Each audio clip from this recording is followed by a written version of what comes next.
যে মহিলা বাজারে যায় রমজানে, মার্কেটকে মার্কেট ঘুরতেছে লুঙ্গির জন্য, জামার জন্য, প্যান্টের জন্য, জুতার জন্য, শাড়ির জন্য, গহনার জন্য, বিশ্বাস করেন ওই মা, ওই বোন, ওই স্ত্রী আল্লাহকে তিরস্কার করে, ঠাট্টা করে।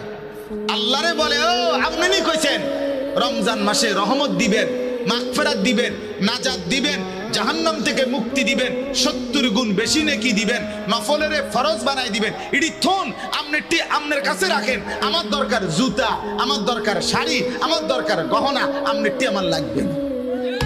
এই হলো নাফরমান মহিলার বক্তব্য। আমার জুতা দরকার, যাতে ফেরেশতা আমারে হাসরের মাঠে জুতা দিয়া ফেড়ে, যাতে জুতা দিয়া